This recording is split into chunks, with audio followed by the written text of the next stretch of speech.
ধুবুৰী সদৰ সমষ্টি কোনোপধ্যে এৰি নিদিয়ে অসম গণ পৰিষদে। ধুবুৰী সদৰ সমষ্টিক লৈ খোৱা কামোৰা লাগিছে অগপ আৰু বিজেপিৰ মাজত। এইবেলি ধুবুৰী সদৰ সমষ্টি কোনোপধ্যে বিজেপিক এৰি নিদিয়ে অগপই। দুবাৰকৈ ধুবুৰী সমষ্টি বিজেপিক এৰি দিয়া হৈছে যদিও এইবেলি আমাক অৰ্থাৎ অগপক এৰি দিবই লাগিব। সমাগত বিধানসভা নিৰ্বাচনক লৈ প্ৰতিটো ৰাজনৈতিক দলৰ বাঢ়িছে তৎপৰতা। সমান্তৰালভাৱে অগপ বিজেপি মিত্ৰজোঁটে অধিক তৎপৰতাপূৰ্ণভাৱে পুনৰ দিছপুৰ দখল কৰাৰ চেষ্টা চলিছে। ইতিমধ্যে বিজেপি অগপ বিপিএফৰ সৈতে আসন বুজাবুজিৰ আলোচনা চলি থকাৰ মাজতে ধুবুৰী সমষ্টি এৰি দিব বিচৰা নাই বিজেপি বা অগপই।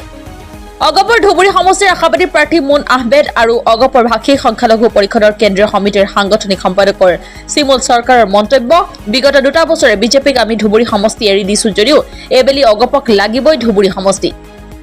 মুঠৰ ওপৰত যিকোনোভাৱে অগপক এৰি দিবই লাগিব।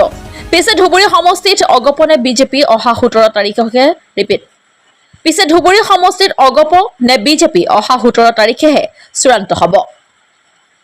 বহুবাৰ আমাৰ ভাৰতীয় জনতা পাৰ্টিক দি আহিছে আৰু বহুবাৰে দিছে, দুৱাৰ পিছতো আমাৰ ইয়াতে জয়ী হ'ব পৰা নাই। এইবুলি আমি অসম গণ পৰিষদৰ পৰা আমাৰ ভাতৃ সংগঠনৰ পৰা আমি দাবী কৰিছোঁ যে এইবুলি আমাৰ ধুবুৰীত ছিটখন দিব লাগে আৰু দিলে মই প্ৰত্যাহিছে মই পাৰ্টি মোৰ নাম মুন আহমেদ, ময়ো দাবীদাৰ হৈছোঁ। যদি টিকেটটো দিয়ে তেতিয়াহ'লে ভগৱান আৰু আল্লাহৰ আশীৰ্বাদত মই বিপুল ভোটত জয়ী হৈ যাম আৰু ধুবুৰীৰ বহুত সমস্যা আছে, এই সমস্যাগিলা সমাধান কৰিব পাৰিম। যিহেতু আমাৰ এতিয়া ৰাস্তা ঘাটৰ সমস্যা, স্কুল কলেজৰ সমস্যা, নিবনুৱাৰ সমস্যা আৰু আমাৰ বিশেষ কৰি ধৰ্মীয় সংখ্যালঘুৰ বহুত সমস্যা আছে আমাৰ ধুবুৰী জিলাত।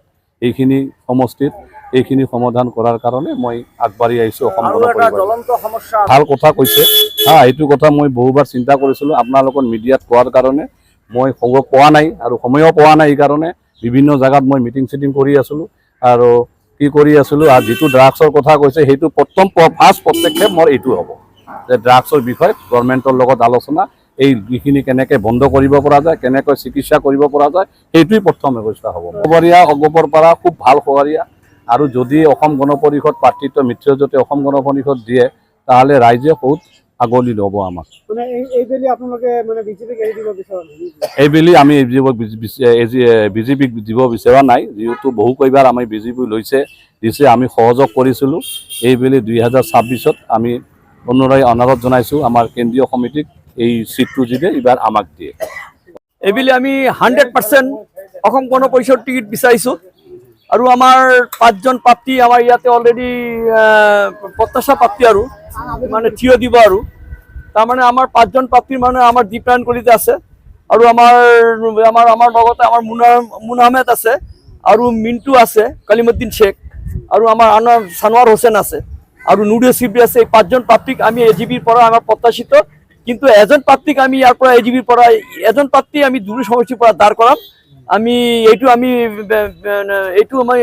লাগি পৰিছোঁ আৰু মুঠতে আমাৰ এজিপিৰ চিটটো লাগিব, কাৰণ বহুবাৰ বিজেপিয়ে ধুবুৰী সমষ্টিৰ পৰা খেলিছিলে, কিন্তু বিজেপি জিতিব পৰা নাই। কি MLA কি MP 91ত লাষ্ট জিতিছিলে, MLA ইলেকশ্যনত ধুব সেন 91ত খেলিছিলে, লাষ্ট বিজেপিৰ পৰা খেলিছিলে।